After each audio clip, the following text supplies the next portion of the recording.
Assalamualaikum warahmatullahi wabarakatuh. Perkenalkan, nama saya Rushansi Aji dengan NIM 2303080024.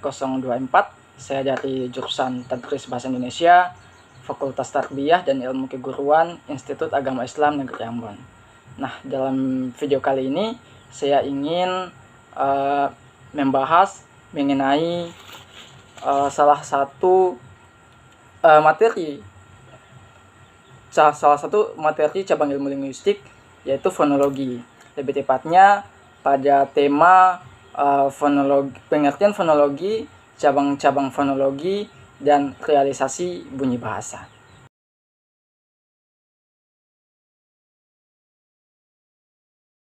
Kita masuk pada subtema pertama, yaitu pengertian fonologi. Secara etimologis atau asal kata, fonologi berasal dari gabungan dua kata, yaitu kata fon yang berarti bunyi dan logos yang berarti ilmu. Jadi secara sederhana dapat dikatakan bahwa fonologi itu adalah ilmu bunyi. Fonologi juga lazim diartikan sebagai bagian daripada kajian linguistik yang mempelajari, membahas, membicarakan, mengkaji, dan menganalisis bunyi-bunyi bahasa yang diproduksi oleh alat-alat ucap manusia. Sebagai cabang ilmu linguistik, fonologi mengkaji bunyi sebagai cakupan kajian bunyi bahasa atau fon, atau disebut dengan bunyi fonetik, dan kajian tata fonem atau fonemik. Menurut Krida Laksana, pada tahun 2002, dia mengatakan bahwa fonologi merupakan bidang ilmu linguistik yang mengkaji bunyi-bunyi bahasa menurut fungsinya. Dengan demikian, secara umum, fonologi diartikan sebagai subdisiplin ilmu linguistik yang mempelajari bunyi-bunyi bahasa. Kemudian, sehingga dapat kita tarik sebuah kesimpulan bahwa fonologi adalah cabang ilmu linguistik yang mempelajari bunyi-bunyi bahasa, baik dari segi pembentukannya maupun perubahan bunyi bahasa dalam satuan bahasa. Kajian fonologi merupakan kajian yang memiliki tataran paling kecil dari semua cabang ilmu linguistik yang lain, karena fonologi hanya mengkaji bagaimana bunyi-bunyi bahasa itu terbentuk dan melalui alat-alat ucap manusia.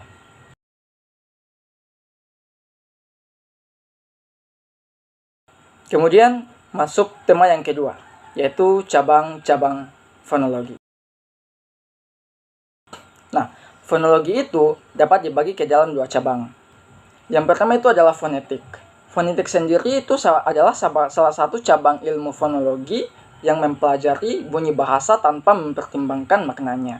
Fonetik merupakan kajian mengenai bunyi bahasa dengan menekankan pada cara bahasa itu dihasilkan, bagaimana bahasa dialirkan, dan bagaimana bahasa diterima dan dipahami oleh pendengarnya.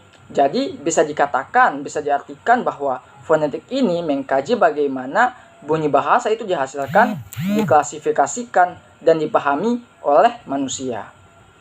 Nah, fonetik dapat dibagi menjadi tiga bagian. Yang pertama ada fonetik artikulatoris, yang kedua ada fonetik akustik, dan yang ketiga ada fonetik auditoris. Yang pertama fonetik artikulatoris. Nah, fonetik artikulatoris ini juga bisa disebut sebagai fonetik fisiologis dan fonetik organis, yaitu mengkaji tentang penghasilan bunyi-bunyi bahasa berdasarkan fungsi mekanisme biologis organ tubuh manusia, atau bisa disebut juga mempelajari bagaimana bunyi-bunyi bahasa itu dihasilkan oleh alat-alat ucap manusia, serta bagaimana pengklasifikasian bahasa berdasarkan artikulasinya.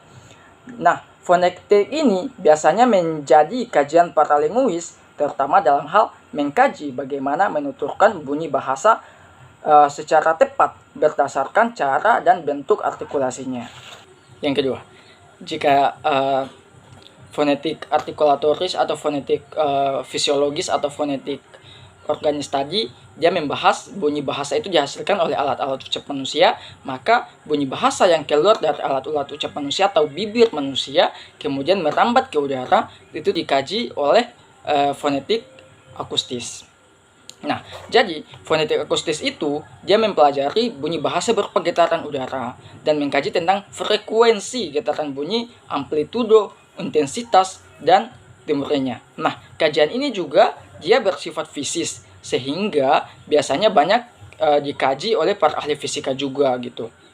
Kajian terhadap fonetik akustis ini akan melandasi ditemukannya pola-pola bicara seseorang, pola-pola pelafalan standar sebuah bahasa, dan pola-pola bunyi manusia yang membedakan daripada pola-pola bunyi atau suara yang lain. Itu masuk dalam kajian atau pembahasan fonetik akustis ini.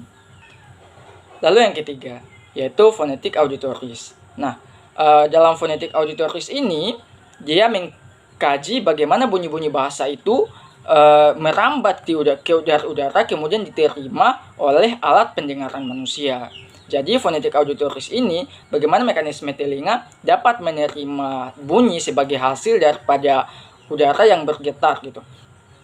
Dalam perkembangannya fonetik ini yang mendasari bagaimana bunyi bahasa yang dialirkan melalui sarana tertentu dapat diterima dan dipahami oleh manusia. Misalnya seperti sarana telepon, radio, televisi, kemudian berbagai media lain melalui komunikasi lisan yang tidak langsung atau melalui sarana penunjang lainnya. Nah, jikalau tadi kita sudah membahas mengenai fonetik sebagai salah satu cabang daripada ilmu fonologi, maka yang kedua itu adalah fonemik. Fonemik ini merupakan cabang ilmu fonologi yang mengkaji bunyi bahasa dengan mempertimbangkan makna. Jadi bisa dikatakan bahwa fonemik ini bertema dengan usaha-usaha mempelajari bunyi bahasa dalam perannya membedakan makna pada sebuah tuturan yang dihasilkan oleh manusia.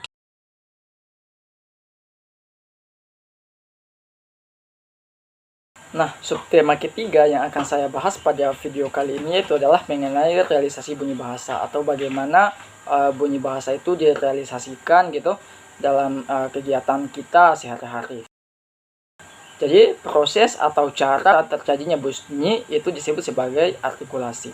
Dan alat ucap yang digunakan itu disebut sebagai alat artikulasi atau artikulator gitu. Dalam proses artikulasi terdapat dua macam artikulator, yaitu artikulator aktif ya, dan yang kedua artikulator pasif. Nah, yang dimaksud dengan artikulator aktif itu adalah artikulator yang dapat digerakkan untuk menghasilkan bunyi-bunyi bahasa. Jadi dia dapat digerakkan. Nah, contoh daripada artikulator aktif itu, contohnya misalnya lidah, gigi bawah, dan lain sebagainya. Sedangkan artikulator pasif itu adalah artikulator yang tidak dapat digerakkan dan dia hanya bisa didekati oleh artikulator aktif kemudian bisa menghasilkan bunyi bahasa. Contohnya misalnya gigi atas dan lain sebagainya. Kemudian mekanisme artikulasi itu sendiri adalah alat ucap mana yang bekerja atau bergerak ketika menghasilkan bunyi bahasa. Berdasarkan kriteria ini, bunyi bahasa itu dapat dikelompokkan sebagai berikut.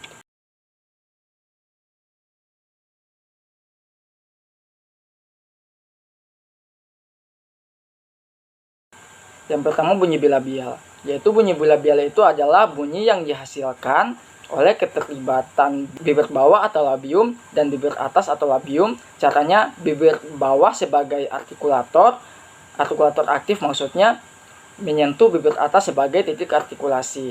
Misalnya bunyi-bunyi yang dihasilkan melalui dari bunyi bilabial itu misalnya ada B, P, M, dan W. Sedangkan yang kedua itu adalah bunyi labiodental. Bunyi labiodental itu adalah bunyi yang dihasilkan oleh keterlibatan bibir bawah dan gigi atas atau dentum. Caranya adalah bibir bawah sebagai artikulator menyentuh gigi atas ya sebagai titik artikulasi. Nah, bunyi yang dihasilkan daripada proses ini adalah bunyi V dan bunyi F.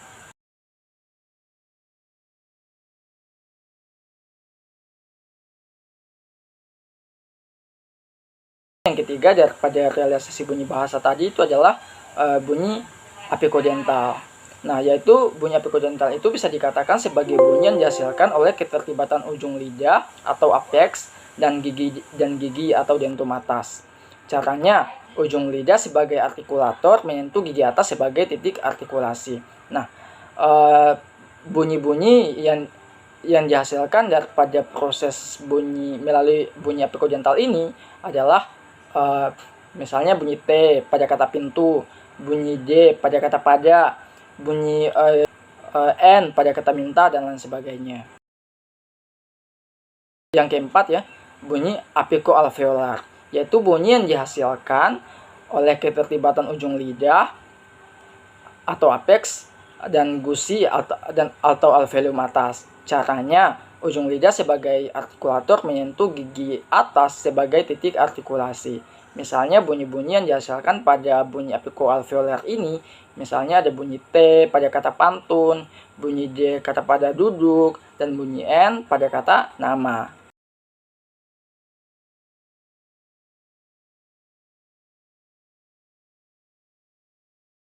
Yang kelima maksudnya, yaitu bunyi laminopalatal, yaitu bunyi yang dihasilkan oleh keterlibatan tengah lidah atau lamina dan langit-langit keras atau palatum. Misalnya atau caranya ya, tengah lidah sebagai artikulator menyentuh langit-langit keras sebagai titik artikulasinya. Nah, bunyi yang dihasilkan pada proses bunyi laminopalatal ini adalah bunyi C, bunyi J, bunyi N, dan bunyi S. Selanjutnya itu bunyi dorsovelar, yaitu bunyi yang dihasilkan oleh keterlibatan pangkal lidah atau dorsum dengan langit-langit lunak atau velum. Caranya pangkal lidah sebagai artikulator dan menyentuh langit-langit lunak sebagai titik artikulasi. Bunyi yang dihasilkan kemudian adalah bunyi K, bunyi G, bunyi X, dan bunyi N.